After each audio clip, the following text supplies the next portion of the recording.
I'm Dan Hunt, and this is Up Close and Personal. We are live at the Aria Casino, Resort, Hotel, and Spa in beautiful Las Vegas, Nevada at World CryptoCon. I am here today, my guest today is Denny Chared. Yep. Okay, say it in Hebrew for me. Chared. Chared. Yeah. Did I do that right? You did it amazing. Okay. Chared. All right, Denny, welcome to the show. Thank you you so much for being with us. You're with DC Finance, and we're going to talk about DC Finance and a lot of really cool stuff for the really, really rich people in a few minutes. But right now, let's talk about you. Uh-huh. So, Denny, you were born in Israel. Yep. Wow. Yeah. Okay, so I want you to think back to when you were a little kid, let's say high school kid, and who was your hero? Who did you look up to? So it wasn't a hero, it was several heroes. Okay. My father is a famous musician in Israel, so I grew into music, and for me it was music. I think one of the things that helped me be successful is the fact I didn't like grunge music. So everything I listened to was positive. So Alice Cooper, Freddie Mercury, Frank Zappa with his thoughts and how he looked at religion and other things. Aerosmith. I think these guys were the inspiration, always being positive, never give up, always reach out, always, have energy. And I grew up, by the way, in a neighborhood where people were not into that kind of stuff. They were more like, not that kind of music, not that kind of stuff. I didn't care. I just saw where I was going, and I think that helped me a lot. I grew on George Lucas and Star Wars. I'm not a Star Trek guy. And all that's beneath it, is believe in yourself, go ahead, do that, you can make it, never tell me the odds, like Han Solo used to say in the film. That's what motivates. Don't tell me the odds. Don't tell me the odds. Tell me that you can. Yeah. There's so many people in this world today that say, I can't. Right. But if you sit back and say, I can, then I truly believe that you can. Right. So when you were growing up, was Israel a war-torn nation at that time? Were there wars going on around you or with you? Yeah, but yeah. So I think there's more tension being there, and Okay. there were wars. I remember going to the shelter when we had, with Iraq, at that time. But crazy enough, when there was a period of time where there were bus exploding every single day. Really, like that was the method, the popular method there, almost every day. I said, the hell with that, I'm going to the States for a while. 2 days later, 9/11, where I lost, by the way, a very close relative of our family there. So in a way, I am coming from a very,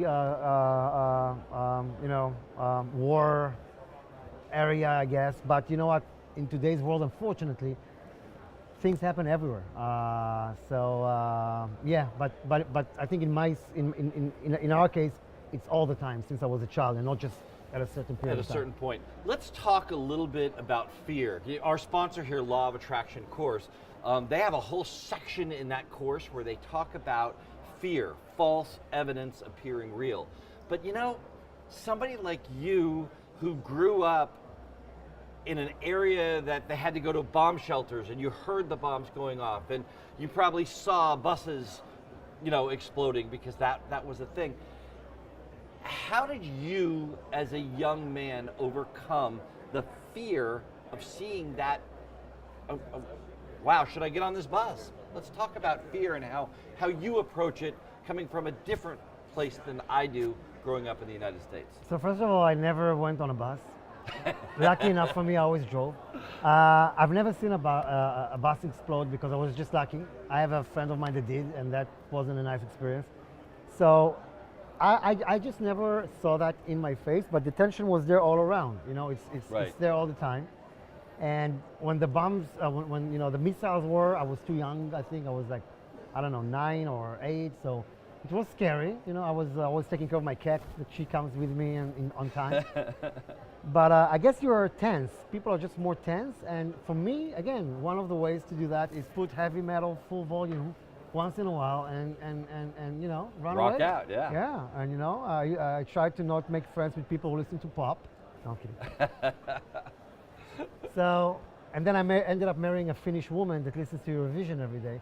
But otherwise, it's, I think I was always, running to that and focusing on music and writing music and living, yeah, that's just how I dealt with that. Now, living in Israel and growing up in Israel, one of the things that happens there is you're mandatory to go into the military for 3 years. Yeah. But you didn't just go into the military. Right. You figured out a way to get a job that probably was, in my opinion, one of the coolest jobs you could possibly have in the military. Tell me about your time in the Israeli military. Yeah, so I'm probably the worst example of army in Israel.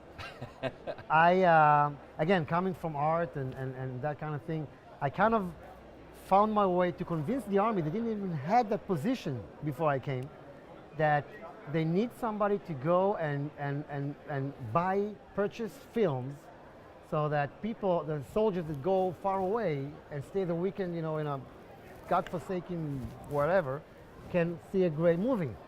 So I used to go and decide on those films. I think it was a bad idea to give me that position because I'm a big horror fan,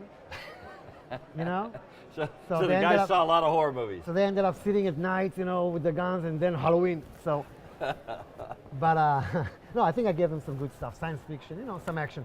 A lot of Star Trek. Yeah, so I was the one doing that, which is crazy because I didn't have that position before. Right. So I used to go once in a while to a place where they had all the films, and I would shoot them and buy them and write about them.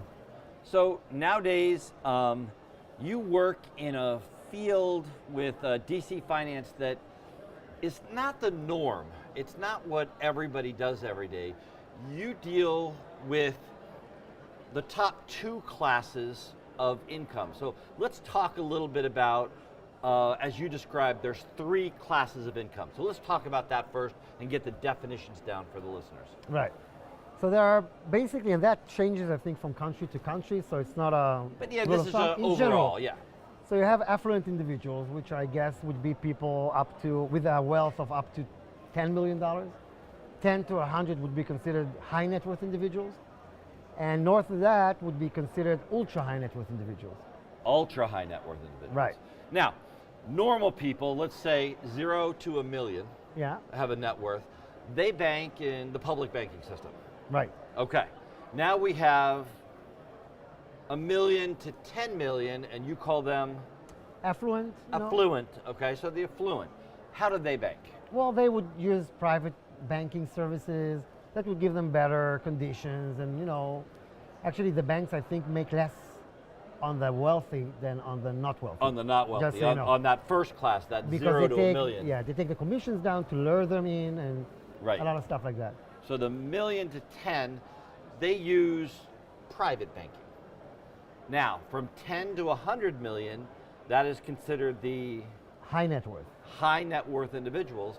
They use, So they would also have, everybody would have bank accounts, but when it comes to managing their wealth, when it comes to managing the legal issues, you don't want to have conflict of interest. If I'm working for UBS and we have ETFs or whatever product, and I'm managing your money, and I need to buy you an ETF, exchange traded fund, whatever it is, it looks like I'm going to buy what I make most money on, right? correct. That's what you don't want to do when you're wealthy. You don't want the banks to buy you what they want you to have.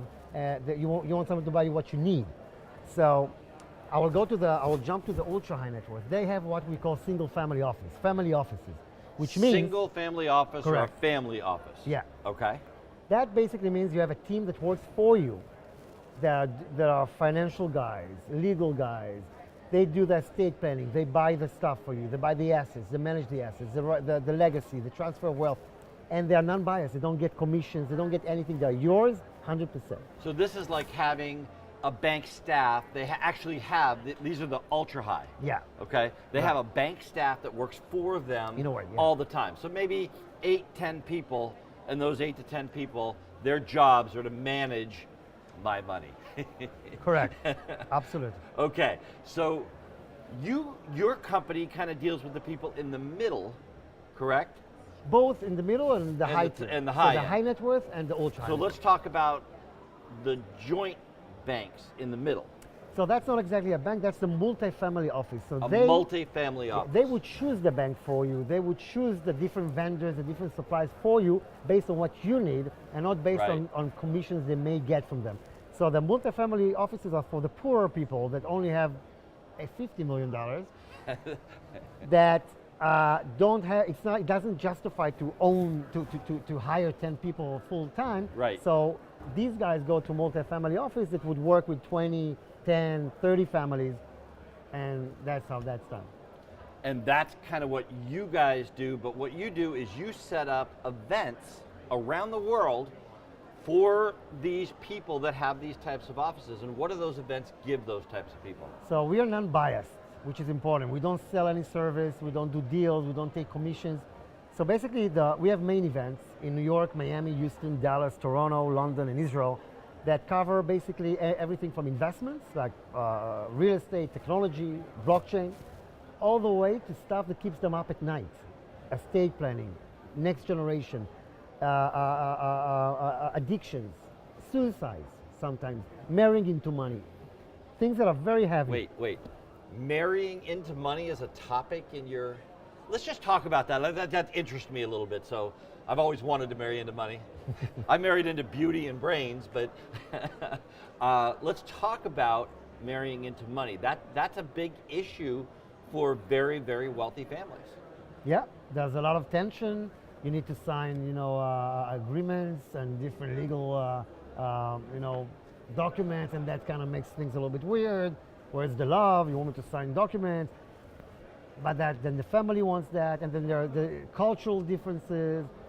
The families, the wealthy families, would probably push their kids to marry similar kids. Right. There's a lot of differences that collide, and then it's difficult for both parties. And you have people come in and discuss these. Just 2 days ago in Dallas, I had one of the wealthiest families in Dallas. She was kind enough to bring her husband to share this very, very sensitive and private issue of how they dealt with that and share their insight, which was very interesting. Wow, so interesting. And the movie that came out about a few months ago in the summer of 2018, Crazy Rich Asians, it actually dealt with that issue. That was really the main issue around that whole movie, was marrying into wealth and how they worked on marrying into wealth. So that is a really interesting, so you do these seminars for these families all over the world. Tell me the places that you've been to do this. New York, Miami, Houston, Dallas. By the way, Texas is a very interesting place to do that. Toronto, London, and Israel. And so we have our main events that cover the topics I've mentioned. We have 2 sub-conferences. One of them is real estate, because that's the largest asset class in everyone's portfolio. Okay. And the second, which brings us to blockchain, and as we come from Israel, this was one of our edges, Startup Nation, technology. So it's very interesting.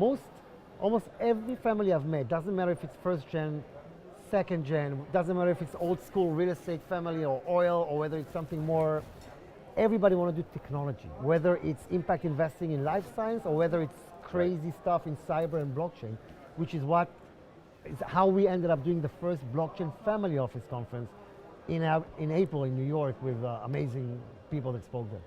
And we saw amazing interest by the families.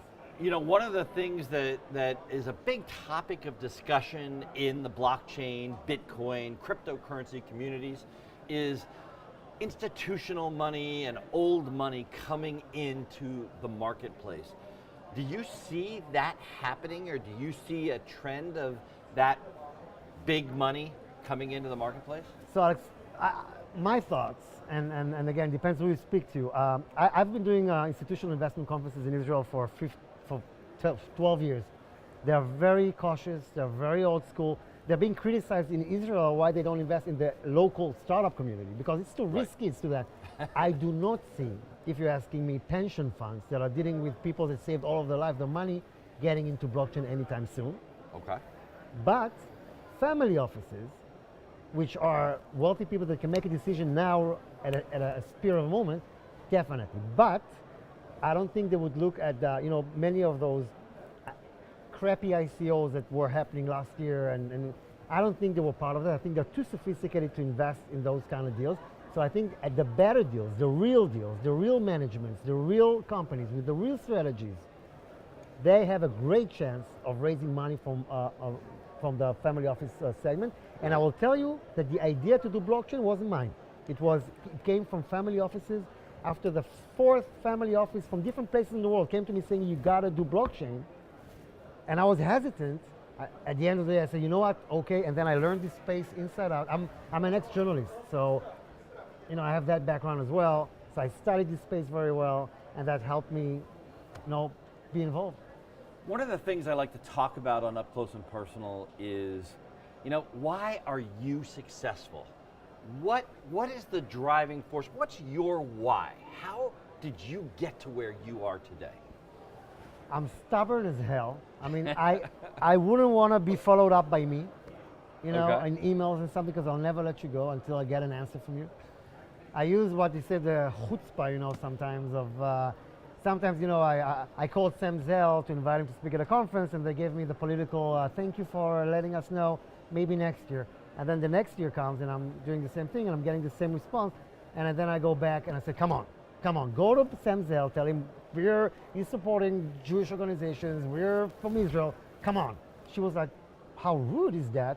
We ended up having Sam Zell. So I think it's never to give up. You don't have to follow the crowd, you can always get to where you want if you just believe in yourself. It sounds cliche, but it's so true. You just need to never give up. You'll end up getting to the right person, and I think that's the driving force. Good music, exercise, and letting your wife let you hang around in conferences while she has 5 kids to take care of. Okay. Danny, thank you so much thank for you being very with us much. here today.